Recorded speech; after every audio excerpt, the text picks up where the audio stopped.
बिस्मिल्लाहिर्रहमानिर्रहीम। अस्सलाम वालेकुम। आज हम देख लेते हैं कि सुप्रीम कोर्ट और हाई कोर्ट के जो जजेस होते हैं, जिनको हम जस्टिस कहते हैं, उनके खिलाफ कार्रवाई किस तरह से की जा सकती है। तो जो रेलिवेंट लॉ है वो है कॉन्स्टिट्यूशन ऑफ पाकिस्तान 1973 का आर्टिकल 209 सुप्रीम जुडिशियल काउंसिल।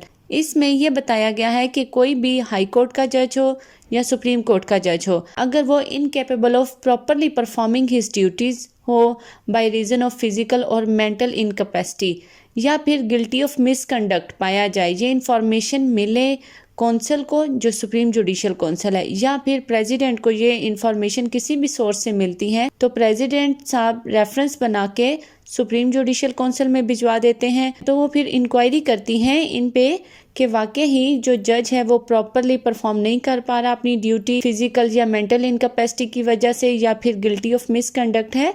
तो वो इंक्वायरी करती है। इंक्वायरी करने के बाद जो भी रिपोर्ट आती है वो प्रेसिडेंट को भिजवा दी जाती है। तो प्रेसिडेंट फिर उसको उसकी सीट से रिमूव करते हैं जज को। सुप्रीम जुडिशियल काउंसिल आर्टिकल 209 के तहत ये 5 मेंबर्स इसमें होते हैं। एक तो इसमें होता है चीफ जस्टिस ऑफ पाकिस्तान, जो इसका मोस्ट सीनियर मेंबर होता है, और सेकेंड इसमें 2 मोस्ट सीनियर जजेस होते हैं सुप्रीम कोर्ट के, और इसके अलावा 2 मोस्ट सीनियर चीफ जस्टिस होते हैं हाई कोर्ट के। और कौन सी हाई कोर्ट्स के, जिस तरह से भी है ना, high court Lahore high court भी है और इस्लामाबाद हाई कोर्ट भी है, केपी के हाई कोर्ट्स भी हैं। तो मोस्ट जो उनके भी चीफ जस्टिस हैं, इनमें भी 2 मोस्ट सीनियर जो होंगे, जो चीफ जस्टिस होंगे हाई कोर्ट्स के, उन 2 जजेस को लिया जाएगा। टोटल 5 मेंबर्स हो जाते हैं। ये 5 मेंबर्स जो हैं वो फिर इंक्वायरी कंडक्ट करते हैं, इन्वेस्टिगेट करते हैं कि वाकई ही जो जज है जिसके खिलाफ इंक्वायरी आई है, कोई भी किसी भी सोर्स से इंफॉर्मेशन आई है, तो वो मिसकंडक्ट है या फिजिकल और मेंटल इनकैपेसिटी की वजह से प्रॉपरली अपने ड्यूटीज़ जो हैं वो परफॉर्म नहीं कर पा रहा, तो फिर उसको रिमूव कर दिया जाता है। और इस आर्टिकल में क्लियरली बताया गया है कि सुप्रीम कोर्ट और हाई कोर्ट के जस्टिस को इसके अलावा रिमूव नहीं किया जा सकता, यही प्रोसीजर अडॉप्ट किया जाएगा।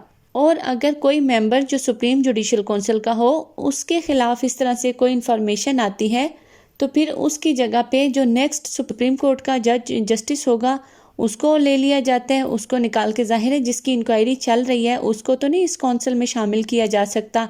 और अगर वो हाई कोर्ट का जस्टिस है जिसके खिलाफ इंक्वायरी आई है, तो फिर जो दूसरा कोई हाई कोर्ट का मोस्ट सीनियर उसमें से जस्टिस आ रहा होगा, उसको उस काउंसिल में शामिल कर लेते हैं। जिसके खिलाफ इंक्वायरी चल रही होती है उसको इस काउंसिल में शामिल नहीं करते।